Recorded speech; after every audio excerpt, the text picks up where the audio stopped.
Today's episode of The Watch is brought to you by Mack Weldon. Whatever you're wearing right now, Mack Weldon is better. Mack Weldon is a premium men's essentials brand that believes in smart design, premium fabrics, and simple shopping. Not only do Mack Weldon's underwear, socks, and shirts look good, they perform well too. They have a line of silver underwear and shirts that are naturally antimicrobial, which means they eliminate odor. And if you don't like your first pair, you can keep it and they will still refund you, no questions asked. I love Mack Weldon. I love their t-shirts especially.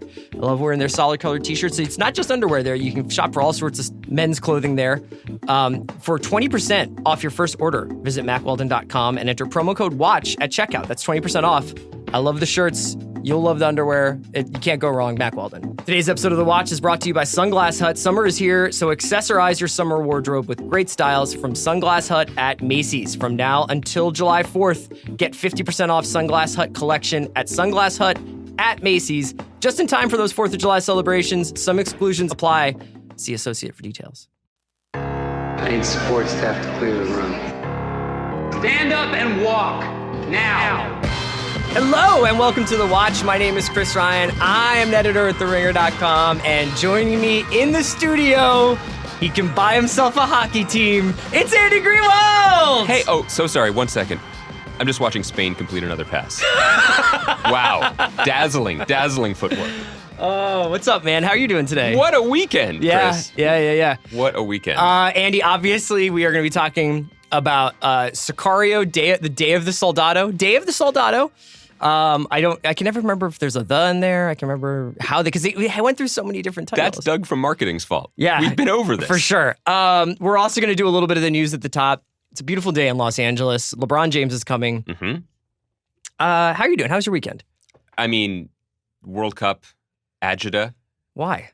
Well, because I just invested so much time in that stupid Spanish team. Did you? I thought you were a France fan. Oh, I am, but I always like watching Spain play. You know that's not how the World Cup works. But I can't root You for can be one like, of- I'm into Spain, France, and Mexico. Yeah, I can.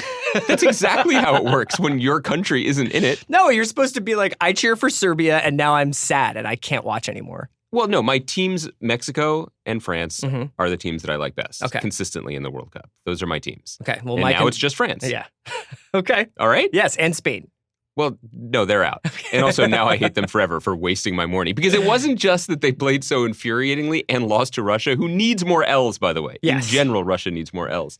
It's that the extra time, like the whole hey, I'm going to throw on a World Cup match in Los Angeles at 7 a.m, like that can fly before people who, I don't know, maybe let's say your wife has had coffee yet. But then when it's 2 hours later and everyone in the house looks up and you're still watching this. Well, that's the problem is that the great thing is you can always, with soccer, I mean, I know that it's still catching on here in the States to some extent. In year 26, but you catching can on. really say this is a 2-hour commitment. Yeah. And if you're like, usually. hey, there's a game on at 10, we can go to lunch at 12. Yeah.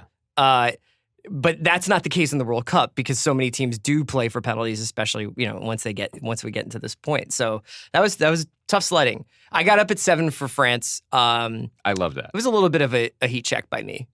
Waking up that early? Yeah, I'm not like waking up that early, but waking up that early on a Saturday. Wow. And then being like, and now we have a full day ahead of us. I wake up at 5:30 every day. I know, but I stay up late. Okay. Ingesting culture. That's true. And processing takes and producing them, which we should get to. Yes. All right. This is not a sports podcast. Obviously, we're going to get to Soldado. That's the meat of the podcast. I wanted to go over a couple of things. Big news this weekend, obviously, aside from LeBron coming to Los Angeles, aside from Soldado being released. 2 things. One, Scorpion was released on Thursday night. 25 songs, largely split between rap and R&B, although I would say that they speak to one another. I don't think I love that. I don't think church and state were separated that hard. I love what you're saying. And I think it was largely greeted with shrugged shoulders. Mm-hmm. I'm assuming. This kind of goes to a larger thing I want to talk about throughout this podcast. All right. Is that I think that we, and when I say we, I do definitely mean people who spend too much time on Twitter and people who probably spend too much time reading blogs, of which I am both, and of which I'm one of the, I'm the reason that happens or whatever. The finger points at you.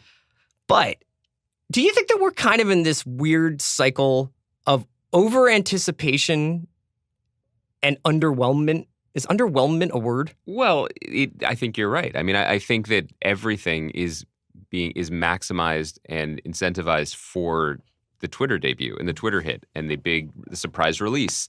I am not the gatekeeper of culture that I once was. Sure. But I do feel like chatter over a Beyonce and Jay-Z album that came out, 10 days ago? Is gone. I don't hear people talking about it. I don't notice. And when you hear much people talk about it, they're it. like, ape shit's good. Yeah.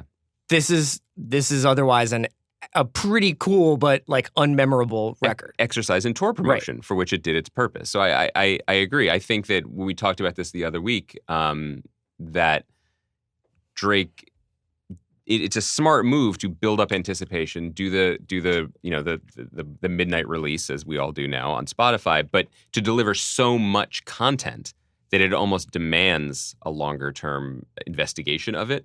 Unfortunately, this album is so punishingly dull that I think he may have shot himself in both feet here. So with the exception of Black Panther, yeah, and maybe Hereditary, I feel like those are the two things this year that were very hyped up and then had a moment upon release where it captured the imagination. And I felt like people were talking about it and breaking it down and pulling it back and forth.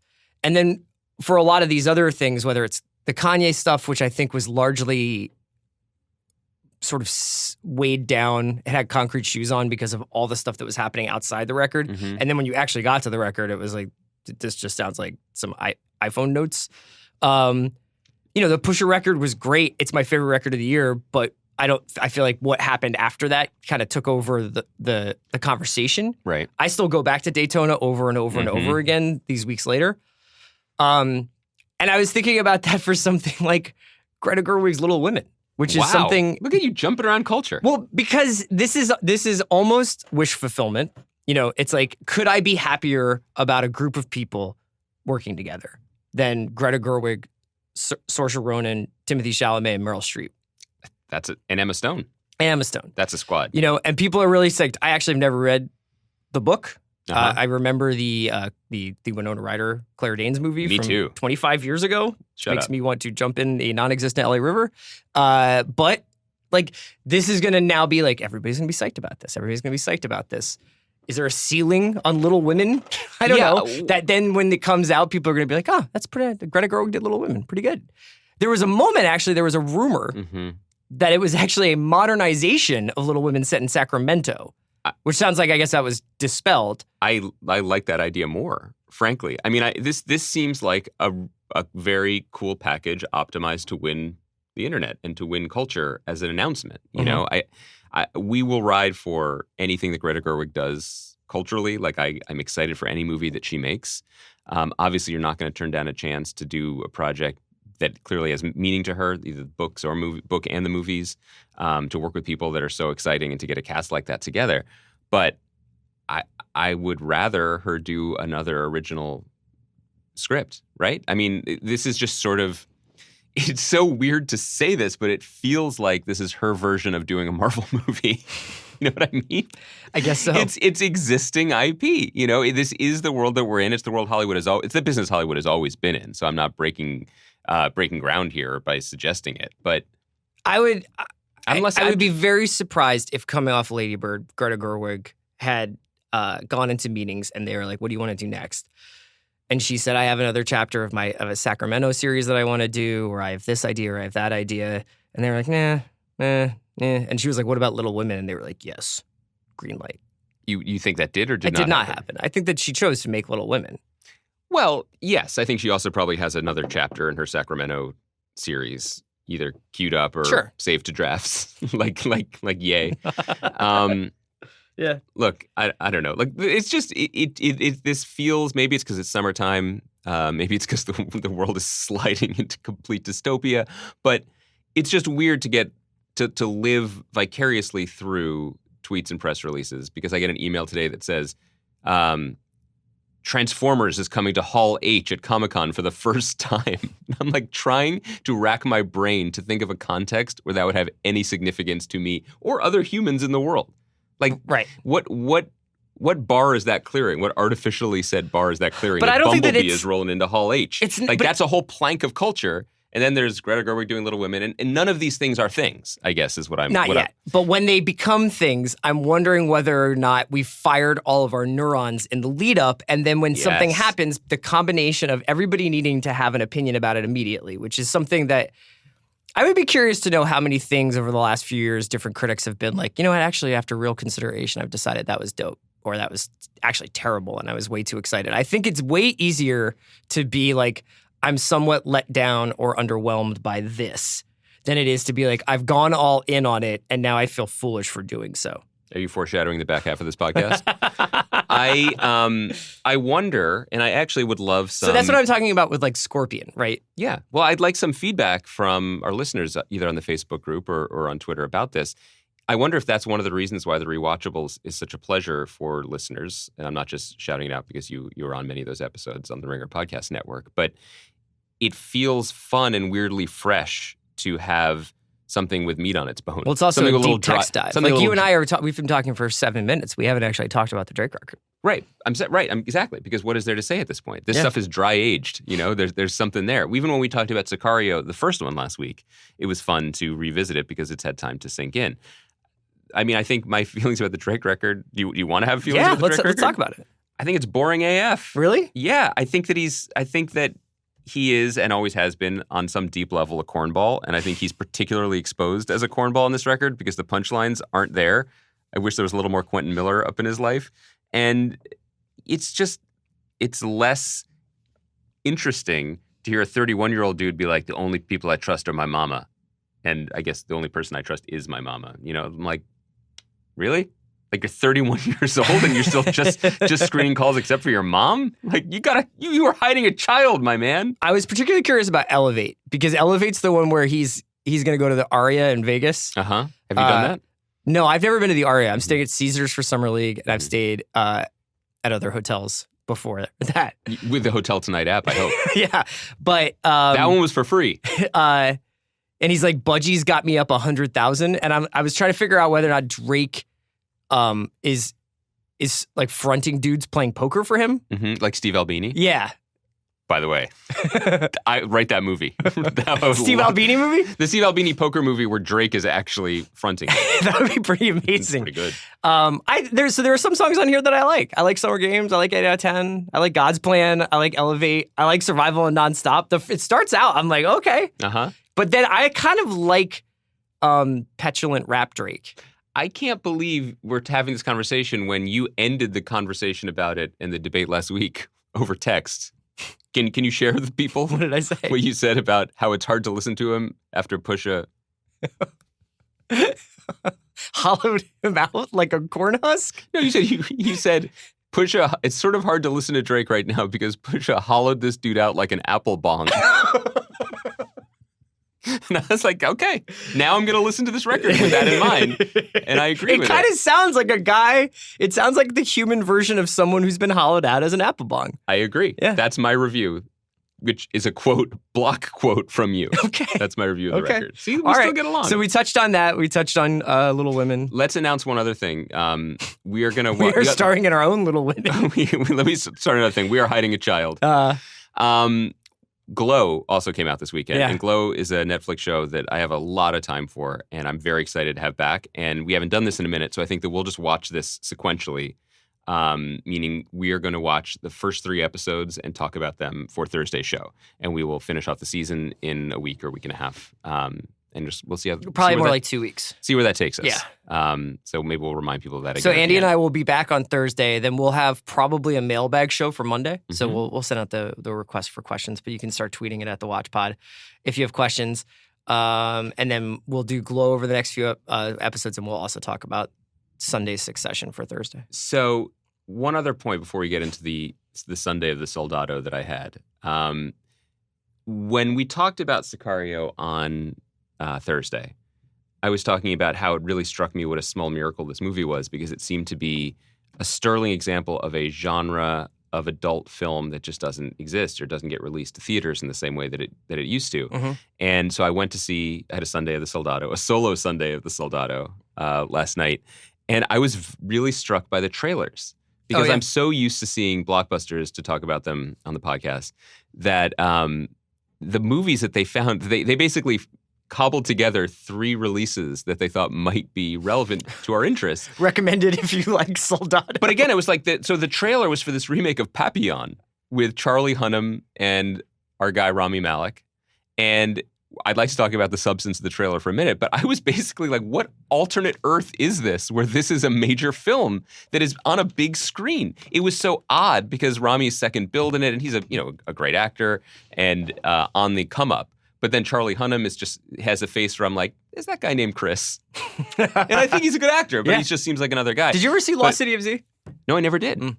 But do you get what I'm saying? Like, it was actually kind of nice to be briefly in this universe where that was a movie that was going to happen maybe as a cultural thing, where White Boy Rick was the other trailer they ran, which is a really fun trailer for a crime movie with Matthew McConaughey and Brian Tyree Henry, a couple other people, directed by Ian DeMange, who, let's break news, is not directing my pilot, Briar Patch, but for very amicable reasons, and I've got a very exciting announcement to make soon about who is.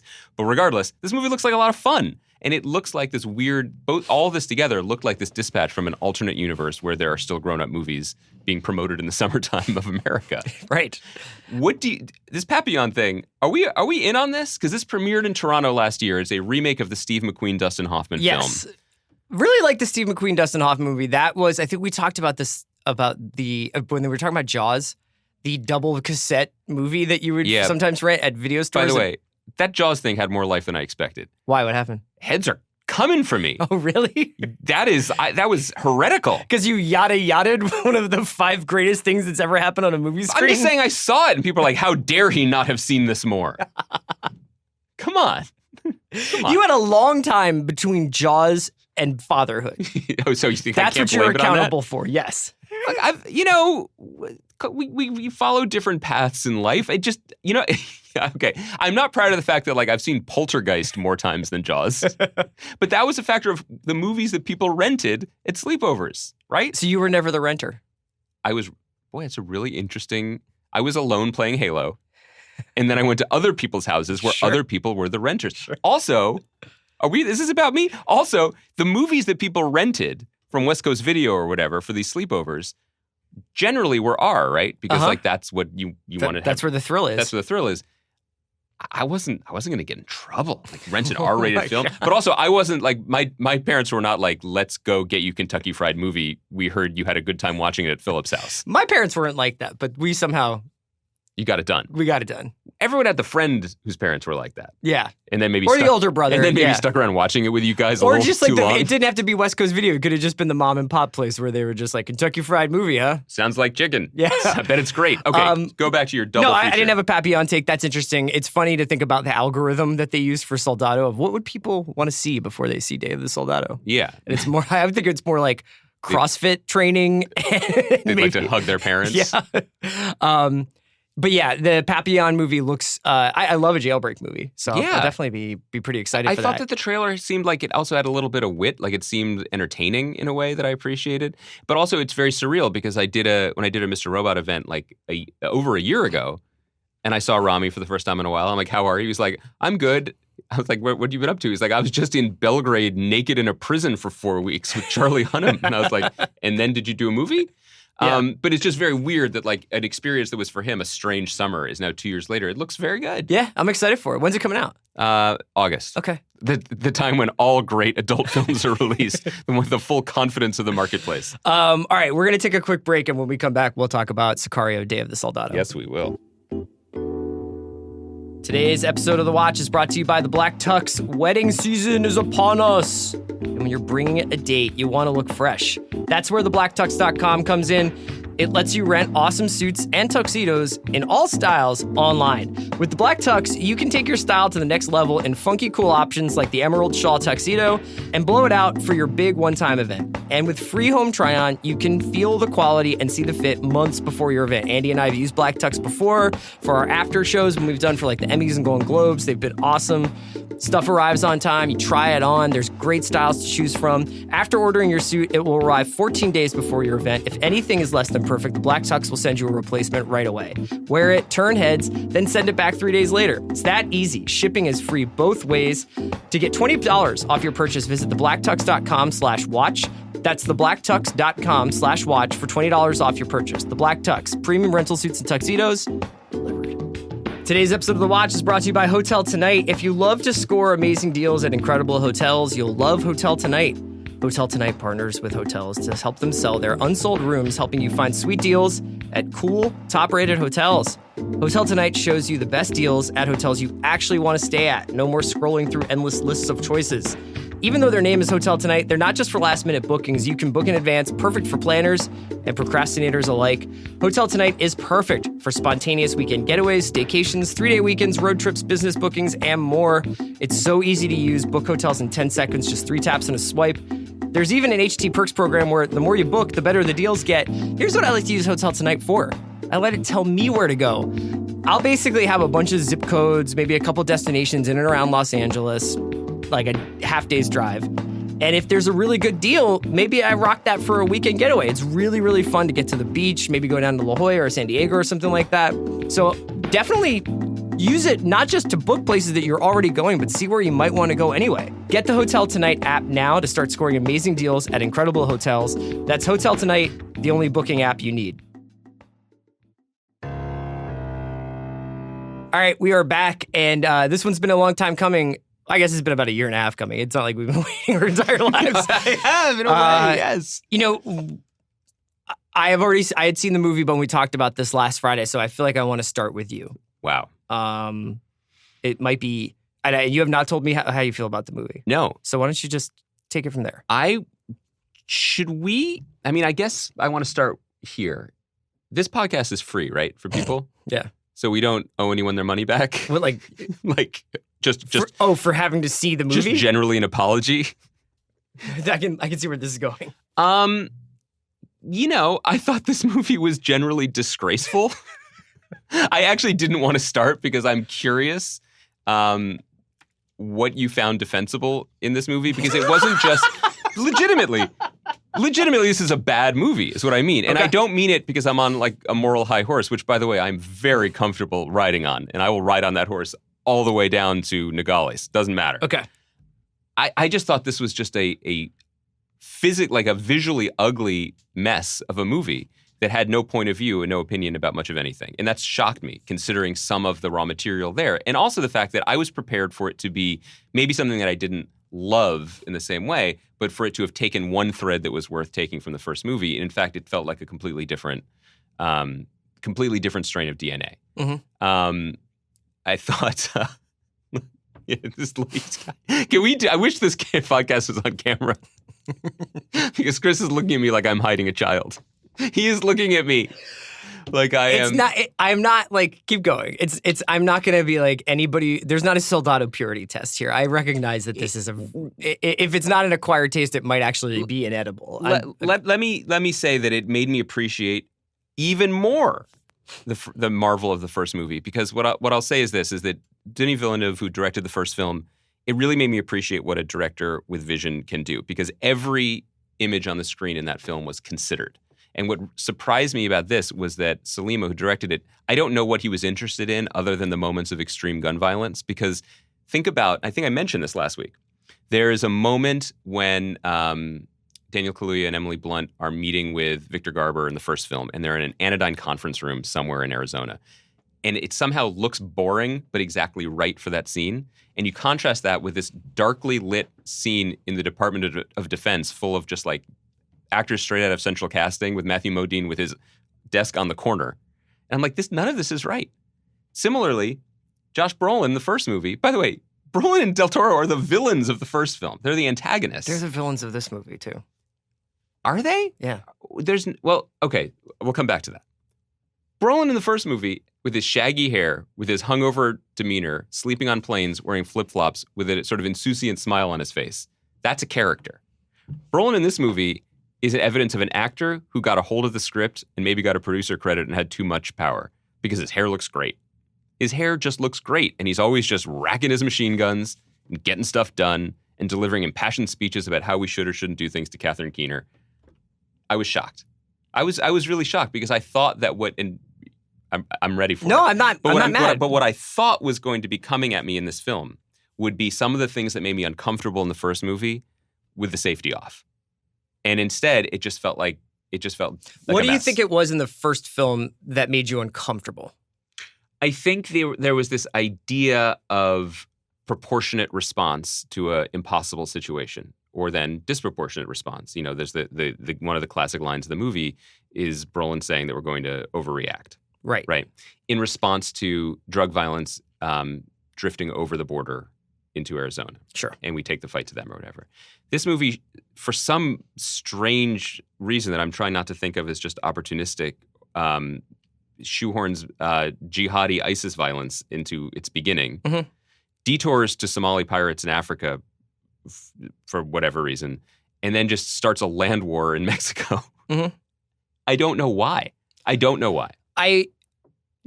So I think a lot of stuff is happening right now where people are ascribing a lot of meaning to the movie based on their feelings about Taylor Sheridan, based on their feelings about this current state of the world. I think that's really valid. You know, if you read the Esquire feature with Taylor Sheridan, I think he seems like an interesting person, but he also seems Tell me, I didn't see it. Tell me incredibly what he says. enamored by himself. No, it's just like he envisions himself as an inheritor of this sort of like masculine fiction of the American West. You know, He's a Pizzolatto? Nah, you know what? Pizzolatto, yeah, I guess so. If you want to put him in like a category or whatever, I can't help the fact that I enjoy the stuff that he makes. You know what I mean? And I think that each one of the things that he does, I haven't had a chance to see Yellowstone. I would rather have that in the world than not have it in the world. I'd rather, these are all generally stories that I'm interested in. And for each one, whether there's like a heavy-handed moment or whether there's a feeling that he's exploiting a real problem for ghoulish entertainment, I think these are all valid conversations to have. Your opinion about Sicario is the Soldado is the one that I have been reading about this weekend since I've seen the movie. Is people just being like, what a garish, like ugly gaping wound of a movie. And I think part of it, I think part of the vitriol towards it might be generated by the couldn't possibly be worse timed. You know what I mean? And it's just a moment where I think this planet needs as much empathy and humanity as possible in a world where that is increasingly becoming a scarce and rare resource. And this movie is completely devoid of it, except for kind of one moment.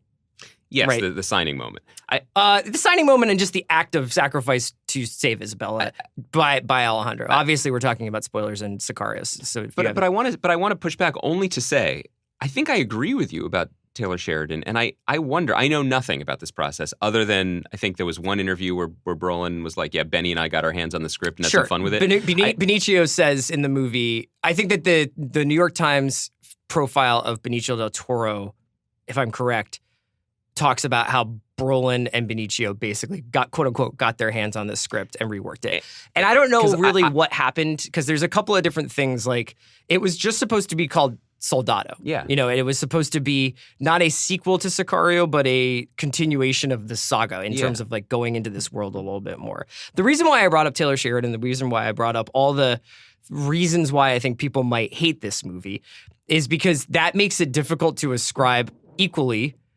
a level of artistic intent that I don't know if it was actually there. But that is sort of part of the fun of criticism. So that being said, that's why I want to say, I think that this is a film without any heroes, and I think that this is a war without an opponent. And I think that's sort of the point, is that there is just this ghost, and the military-industrial complex will find any boogeyman that they can to justify the continuation of their harvester of a death machine. And these guys are on the front lines of that. These guys have their own reasons for doing what they do. They have their own,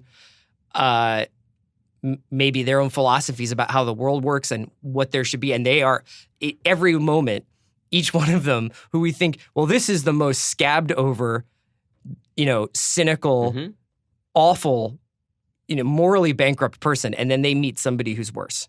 They always meet somebody who's worse. But throughout the film, you never meet Carlos Reyes. The jihadis that are talked about are from New Jersey, that the whole plot line that was supposed to be the inciting event that got them the quote-unquote permission to go across the border in the first place is bullshit. And at the end of the day, Catherine Keener is more cynical than Brolin or Benicio. Now, I don't think that last act, those last 20 minutes, which a couple people around the office have been like, man, that last 20 minutes is rough. But I don't think that like at all save those guys. I don't think that No, I feel but any better about those guys. But what I think this movie is ultimately about is the absolutely empty chasm of this kind of violence. I love what you're saying, and what I want to be clear about is a better movie should have been all of those things. Yeah. I would like to see Taylor Sheridan's script, honestly, because it doesn't feel.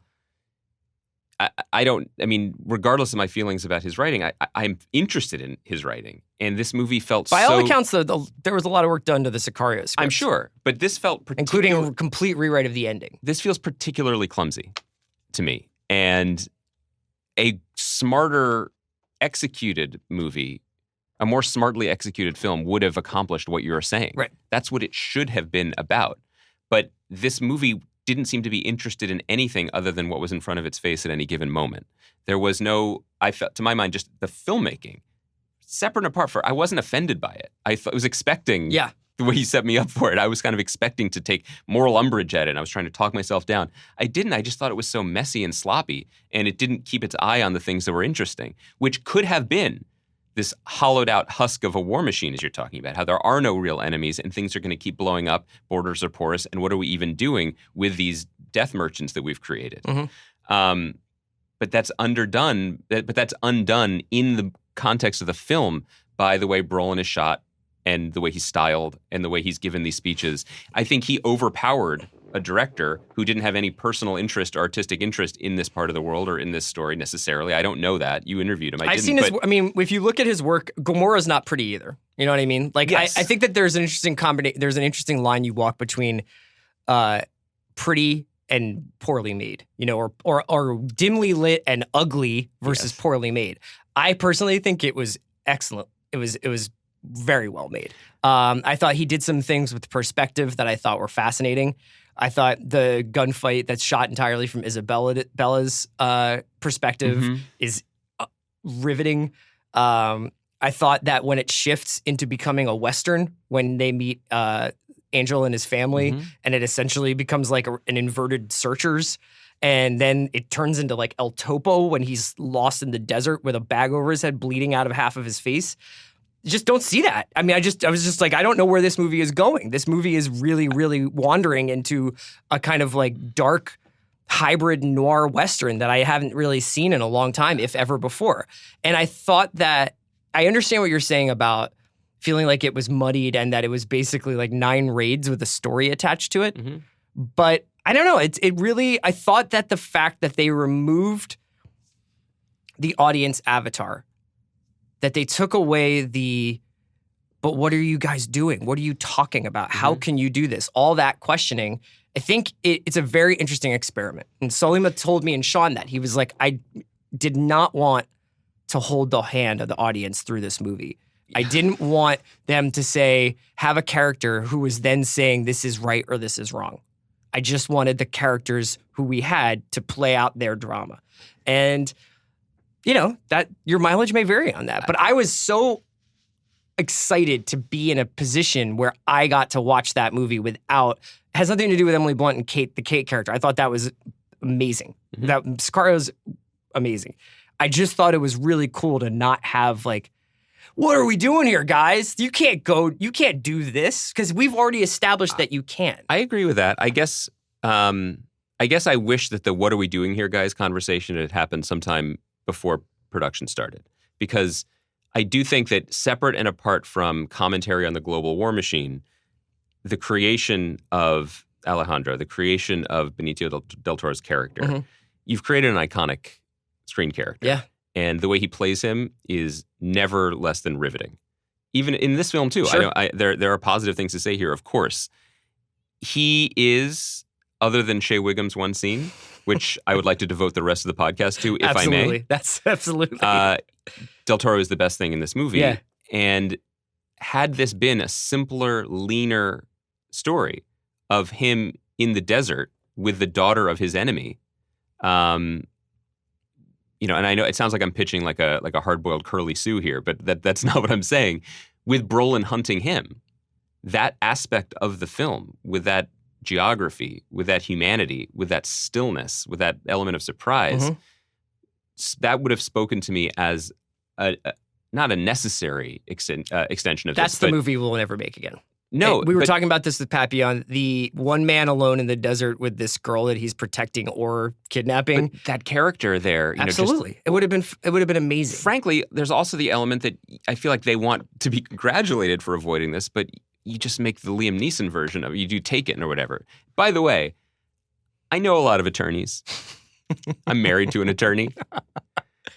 The development curve from attorney to just death merchant to just Rambo seems steep to me for a man in his 50s. Yeah. I'm willing to believe that he maybe would pack heat, that he could shoot somebody if he needed to because he was so full of rage. But being able to drive across the desert with your face leaking out of your face while throwing grenades into people's cars? Look, doc review is tough. Writing legal briefs is challenging. But I do think he is an exceptional physical specimen for an attorney, if this is really where he's ended up. Sure. The Shea Wiggum scene. My boy Eric Prince. Is so great. His hair choice, his icy whiskey. 100% clear. There is no hair choice. It was the my choice guy made for him. walked off the set of Waco and was like, where's my eye line? Where am I looking? Is that my camera? Cool. Turn it on. Let's go. Me and Brolin. That was a scene. They literally did have dinner that night. 100%. 100%. At what point in the meal did they turn the cameras on? Yeah. Had they had their steaks yet? Were they waiting on their tiramisu? When did they film that scene? I loved every second of it. I wanted more of it. That was a glimpse. Where's the coup?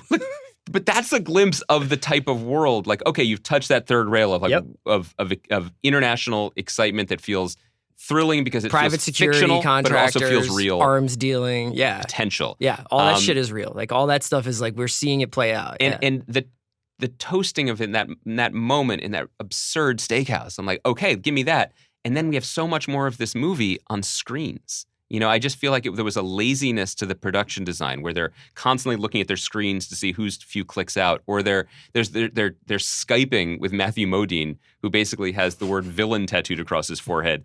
And you see like the other buttons on the screen look like something out of Sandra Bullock in The Net. It was like audio only, AV input. That is actually what Zoom looks like when you use it, though. I'm just saying it wasn't considered. Sure. And I just appreciate about Sicario, I get it, man. every frame was considered. So it's just the inverse of what I expected. I expected an artistic misfire, not a not just poorly made version of something that I think could have been interesting, which is where we ended up. How do you feel about the fact that they really, really are setting themselves up for the threequel? Yeah. They want that. They do. I do not. I don't know if they will get it off.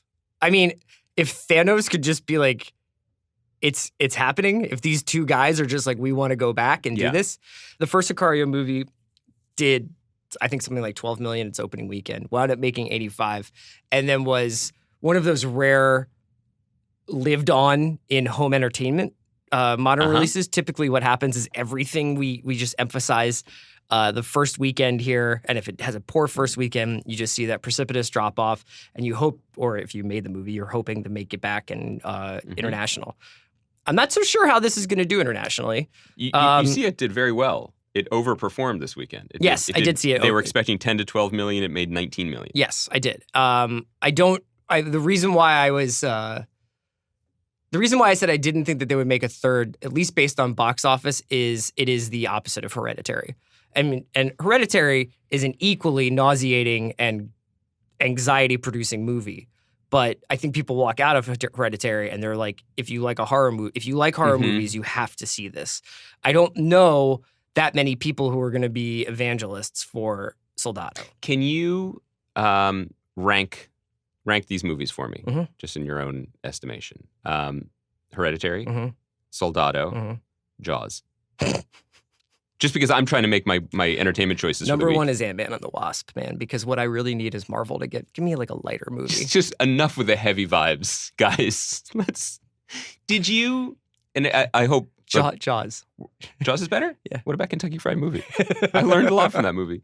There's a moment. Can you fucking believe they made that movie? Which one? Kentucky Fried Movie. No, that's wild to me. Do people still know about that? I feel like in an age of like. I would say we should.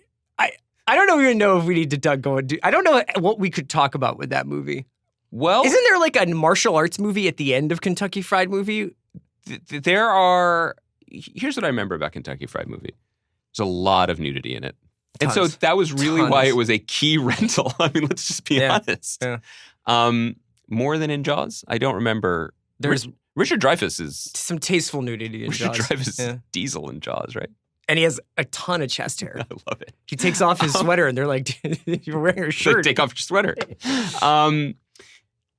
There's a moment. I know we've done some light spoiling, but maybe we shouldn't spoil this one thing. But there is a moment. I think we've broken the seal here.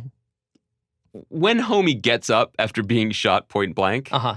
That was when I was all the way out because I was like, oh, I guess in this morass of a movie, they were going to make an artistic choice here. Yeah, They were well, gonna make that a would be the statement. end. If they that would be the end. Obviously, that would be the end. But if they were making Unforgiven, Mhm.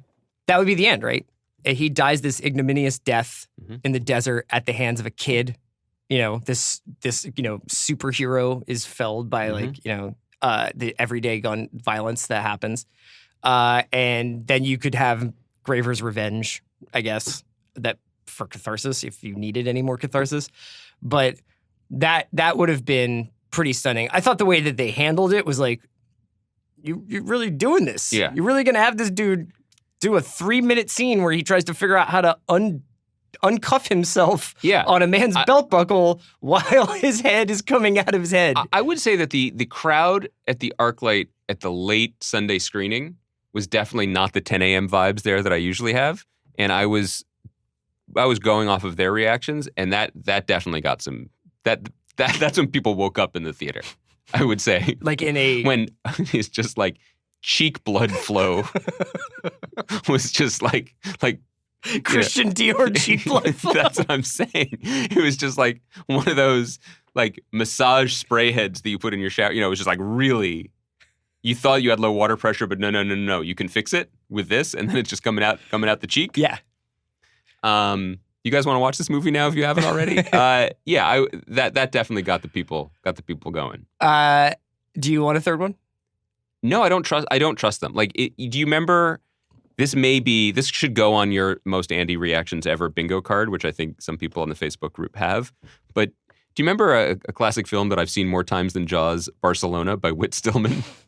Mm-hmm. And one of the funniest jags in that movie is when Chris Eigeman remembers the movie The Graduate, but he remembers it as like this annoying twerp shows up and Right. ruins a perfect wedding. Right. And you realize that someone could see something that is universally considered to be seen one way and just kind of get it wrong. Well, that's the sort of right. And that's my feeling about this franchise, where those of us who love the first movie, and I think we're holding it up as an exemplar of certain things, the people in charge of its destiny, I think, saw the wrong things in it, misunderstood the things that we liked, or maybe, that's what they preferred But in the it. thing is that it's not like they took Devil Wears Prada and then the sequel was Adrian Grenier's a heroin addict and it's good time. You know what I mean? It's like they were working from a feel good story. No, it's not that. It's just that there is a certain sort of like existential despair and misery. I think that what you P.S. Note to self: write the Devil Wears Yo, Prada about Grenier's that's- skag habit. that is a great take. That is such a good pitch. Do you have any? What's your take on Devil Wears Prada? Do you think there's more there? We're thinking about revisiting that. Yeah, let's- And it could be a blog now, and I'm like, no, Here's what it's really it's about. Basketball Diaries. With this chef who taught Anne Hathaway how to eat strawberries. Do you remember that? Like, is there a super fan who just has the Adrian Grenier supercut where it's just his scenes in the movie because that's their favorite part of it? No, I just think that you have the ability to do this because I think you are a more optimistic person about art than I am. Okay. You pulled out from this movie, Soldado, what I think a not just reasonable but exciting and interesting sequel to Sicario could have been, which is about taking that sort of blankness that we're left with, where Emily Blunt thought she was having one kind of story, but in fact she Wanted to push it, but she didn't know how far that would involve going. and she didn't know that she was the road they were going to drive over. Exactly. Realizing that road goes on forever and that there is no end to it. I think that's thrilling, and at some point there must have been meetings where that was what it was, and maybe that's what Taylor Sheridan intended for it to be. I mean, I would be very curious to see that. But as soon as we see Brolin swaggering around with that beard, like killing people by video game and loving it. I mean, remember, this is the last thing I'll say about it, but just contrast the enhanced interrogation scenes in the first movie and the second movie. And the brilliance of the first movie is we don't actually see horror. We see Del Toro get so physically close to the guy that it's like nothing we've ever seen before, and it's terrifying. Yes. And we see him hold a thing of water. In this, it's just like, you remember these water jugs? I don't need to do that anymore because I'm in Africa, a meaningless place, just like Mexico, a meaningless place. Right. And there's just no thought behind it. I don't think. It is. I think I'm going to be very curious to keep reading about it, to keep hearing what people have to say about it. I've gone through a real cycle of emotions about it. I've definitely walked out of it thinking it was on par in some ways with the original. Yeah. Well, who were you sitting next to again? You were sitting next to just a Esai Morales. I mean, my God. I would love anything. Can I tell you sitting something? next to Esai The guy Morales. fucking loves popcorn. Does he? Was he going off on it? It was one of those things where, like, I feel like I get popcorn belly after a couple of handfuls. Yeah. He was not digging deep? Esai Morales. No? He fucking... he was like, where's the rest of the popcorn? Like holding it upside down. He was shaking it just for the last... He's a G. Like, I love that Yeah. guy as an actor. And I was just like, God damn, this is like a real men and boys situation. Like, I'm like, oh, popcorn belly. And Yeah. he's just like, where is Day of the Popcorn Dado? Really? Yeah. So, wow, should we talk to people about their popcorn habits? And maybe it's us. Wow. Maybe it's our delicate Philadelphia constitutions. This is, yeah, I know. I feel like if I'm going to get dragged for seeing Jaws once as a child, please just have at Chris for his inability to digest popped You corn. just said you too have popcorn belly. I just sort of nodded because I wanted you to feel comfortable because we haven't agreed Man, so much. fuck you. You did that. I ate a popcorn last night. And then I went to bed because I felt great. The popcorn I had at the ArcLight last night was the highlight of my experience there. Other than that banging I'm Papillon calling trailer. Shea Wiggum, man. Price is on your head now. I'm going to go buy a hockey team. All right, we'll be back on Thursday. We'll be talking about the first 3 episodes of Glow and Sunday night's Succession. And then we will also be taking your questions. Send them in. We got a mailbag next Monday. I'll be in Las Vegas. Wow, at the Aria? Who's fronting you? Budgie. I love that. Happy holidays, everybody. Happy 4th of July, Baranskis.